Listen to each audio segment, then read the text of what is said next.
Hello, welcome back to another episode of Rendezvous with English in the special rules of syntax. ठीक है, इस syntax के special rules, syntax वही हमारी पुरानी पानी की टंकी, the syntax, ठीक है.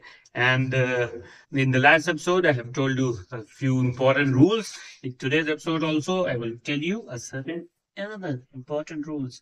So get set, on your mark, get set, go. Okay, so on your mark, get set, go. So in the today's episode of today I have brought you another rules. What are the rules? वो क्या है rule? क्या आपको मालूम है? नहीं मालूम है तो हम बताएं क्या? बोलिए, बताऊं? तो गुरु हो जा शुरू.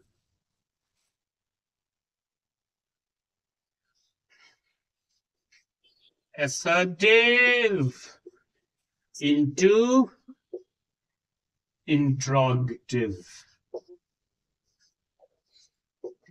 Assertive into interrogative. अब assertive से interrogative में वैसे तो जनरल सा sentences होते हैं जहां पर हम assertive से interrogative में change कर लेते हैं. कोई क्वेश्चन दिया हुआ है कि कोई भी सेंटेंस दिया हुआ है और no one likes to be foolish, who does not like to be intelligent. तो हमने जनरल सा एक सिंपल सा सेंटेंस है तो उसको चेंज कर लिया.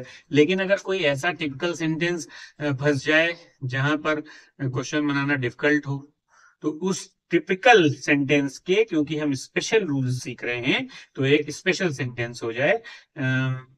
स्पेशल सेंटेंस होता है ये रहा आपके व्हाइट बोर्ड स्क्रीन पर.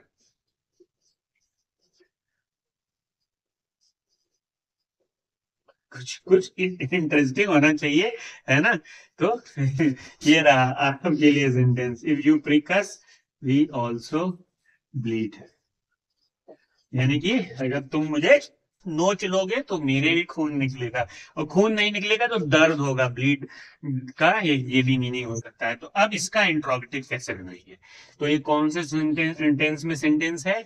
This sentence is in simple present tense. ठीक, तो सिंपल प्रेजेंट टेंस में जब सेंटेंस होता है और जब क्वेश्चन वर्ड यहाँ पर नहीं है कोई भी, तो हम क्या करते हैं? हम उसके टेंस के अकॉर्डिंग क्वेश्चन लगाते हैं. सो द फर्स्ट, सबसे पहले तो टेंस सिंपल प्रेजेंट. तो सिंपल प्रेजेंट में डू आता है. लेकिन जब जनरल सा जो सबसे बेसिक रूल है वो क्या है? If the sentence is positive the question has to be negative. ये है ना रूल. ये हमने बताया ना कि अगर क्वेश्चन पॉजिटिव है तो answer negative and vice versa. तो हम क्या करेंगे? सबसे पहले तो डोंट लगाइए. डोंट. अब सब्जेक्ट क्या है? सब्जेक्ट इज वी, क्योंकि इसकी बात हो रही है. तुम करोगे लेकिन ब्लीड कौन करेगा? ये. तो डोंट वी, हम क्या लिखेंगे? ब्लीड. सबसे पहले यही लिखेंगे, डोंट वी ब्लीड. और इफ यू प्रिक अस, ऐसे बनेगा सेंटेंस. तो ये टिपिकल सेंटेंस है जहां पर इफ का यूज किया गया जब कंडीशन दे दी गई. तो जब कंडीशन दे दी गई तो जो दूसरा पार्ट दिया हुआ है, जो मेन क्लॉज है, उस मेन क्लॉज को एक जो हेल्पिंग वर्ब है उस टेंस की, उसको नेगेटिव वर्ड के साथ लगाएंगे और सेंटेंस को लिखेंगे. और फिर जो इफ क्लॉज है उसको वैसे ही लिख लेंगे, यानी कि इफ वाले सेंटेंस को वैसे ही लिख लेंगे. समझ में आया आपको? This is how we will be changing assertive into interrogative. This is a special rule of assertive into interrogative. वैसे तो बहुत easy है changing assertive into interrogative, but this is a tough sentence, a typical sentence. तो हम आपको क्योंकि future examination के लिए, board के लिए तैयार कर रहे हैं, so I don't want you to face any problem in any sentence. So जो पहले के एपिसोड्स दिए हुए हैं उसको छोड़कर ये स्पेशल रूल्स भी एक बार रिवाइज कर लेंगे, तो जहां पर आपको प्रॉब्लम फेस हो सकती है वो नहीं होनी चाहिए. Okay. Next क्या है? So how am I looking today? Anyone mention me in the comments. How am I looking? दूसरा कर लेते हैं.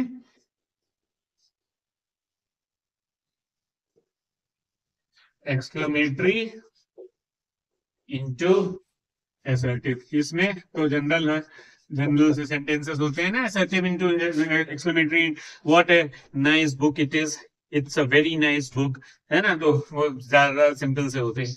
लेकिन एक दो सेंटेंस ऐसे होंगे जहां पर बिल्कुल आपको एक डिफरेंट तरीके का सेंटेंस मिलेगा, बिल्कुल डिफरेंट, जहां पर आपको लगेगा कि नहीं कि ये एक्सक्लेमेटरी है, लेकिन वो एक्सक्लेमेटरी सेंटेंस होता है। ठीक, तो उस केस में आप कंफ्यूज हो जाएंगे, you would get confused, so I will not let you confused। मैंने ये सोचा तो आपको बताऊं। would that, अब आप कहेंगे would से सेंटेंस शुरू हो रहा है, हाँ जी, कभी कभी एक्सक्लेमेटरी सेंटेंस इस तरह भी शुरू होता है, would that they were safe, इस तरीके से भी शुरू होता है। तो अब हम क्या करेंगे, इस वुड को, जैसे आप ओ वाला सेंटेंस है तो कुछ याद है, एक सेंटेंस होता था, ओ आई वर ए बर्ड, इस तरीके को, that I were A bird, इस तरीके का एक्सक्लेमेटरी सेंटेंस हुआ करता था। तो हम क्या करते थे, हम लिखते थे I wish that I were A bird, इस तरह से लिखते थे, है ना। तो उसी तरीके का ये है, वुड का मतलब है कि विश कर रहा है, तो हम इसको भी ऐसे ही लिखेंगे, विल राइट इट, री right it in the same way. हम क्या लिखेंगे, आई विश दैट, ठीक है, आई विश दैट, क्योंकि हम उनके बारे में, दूसरे के बारे में कह रहे हैं, तो हम दूसरे के बारे में लिख रहे हैं, I wish that they were safe. So in this way, we'll be doing changing from exclamative to assertive. It's a very very special sentence. इससे देखो बोलने में very very बोल सकते हैं, वैसे लिखने में नहीं यूज किया जाता है। So it's a definitely a special category of sentence where you would be surprised by the word would, but you should not be surprised by the word would because would can be replaced by the word I wish। इतनी speed में बोलना है, आपको सीखना है, तो मैं आपके लिए साथ हूँ, मैं आपको बताता रहूंगा। समझ में आया किस तरीके से एक्सक्लेमेटरी इनटू असर्टिव चेंज करना है। अब एक नेक्स्ट रूल है, simple to complex, simple to complex, complex simple sentences कौन से हैं, कुछ याद आया, रिकैप्चुलेट करते हैं। Simple sentences are those which have one finite verb and complex sentences are those where there is one principal clause and one or more than one dependent clause. ठीक है, जहां पर सेंटेंस निर्भर होता है एक सेंटेंस के ऊपर अपनी मीनिंग को कंप्लीट करने के लिए। तो अब सिंपल से कॉम्प्लेक्स में चेंज करने में ये तरीके के सेंटेंस जो टफ हो सकते हैं, जैसे हाँ ये सेंटेंस,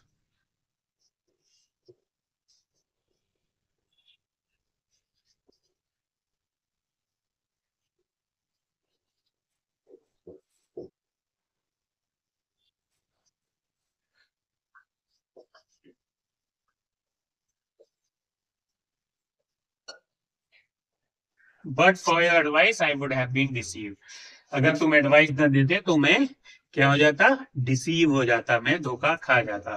तो अब हम क्या लिख करेंगे, ये जो बट फॉर है इसको हम, अब यहाँ पर कोई वर्ब नहीं है, वहां पर वर्ब है, तो हम इस पार्ट को चेंज कर लेंगे, कॉम्प्लेक्स में चेंज करना है तो हम यू इसमें वो क्या है हिडन, कि तुमने एडवाइस दी, सो हम क्या करेंगे, if you had not advised me, क्या है, टेंस क्या है, अगर तुमने मुझे एडवाइस न दी होती, तो ये याद करिए कंडीशनल क्लॉज है, थर्ड कंडीशनल, जहां पर वुड हैव का पास्ट परफेक्ट के साथ वुड हैव का यूज होता है, वो थर्ड कंडीशनल वाला एक सेंटेंस है। तो बट से स्टार्ट किया था सिंपल सेंटेंस, तो कंजंक्शन से हमको कभी भी सेंटेंसेस को काइंड्स नहीं सीखने चाहिए, सिंपल, कंपाउंड और कॉम्प्लेक्स यूज होते हैं कंजंक्शन, बट बिकॉज भी सिंपल में यूज हो सकता है, उसी तरीके से बट भी यूज हो सकता है। तो if you had not advise me, अब हम इसको वैसे ही लिख देंगे, I would have been deceived. तो हम क्या करेंगे, अगर तुमने एडवाइस न दी होती तो मैं धोखा खा जाता। उसको हमको कॉम्प्लेक्स में चेंज करना था, so we use a conditional clause and I would have been deceived था। तो कंडीशनल जब लगाते हैं तो वुड हैव से पहले क्या यूज होता है, पास्ट परफेक्ट टेंस यूज होता है, इसलिए हमने पास्ट परफेक्ट कि अगर तुम एडवाइस ना देते, सलाह ना देते, तुम्हें धोखा खाया जाता। तो this is the special category of simple to complex sentence. So इसी तरीके से के more complex and more special category of sentences, special category of things, some rules I will keep bringing you so that you may do good. You may not miss any single rule. Keep learning and do keep sharing for others to be benefited. आपके दोस्त, अब आपके जानने वाले कोई तो होगा जो इंग्लिश अच्छे से सीखना चाहता होगा, तो उसको शेयर करिए so that they may also learn. It will be very nice of you. It will be a very nice gesture on your part. और सीखते रहिए मेरे साथ। और हाँ, हर एपिसोड में मैंने कहा है रीडिंग पे फोकस करिए।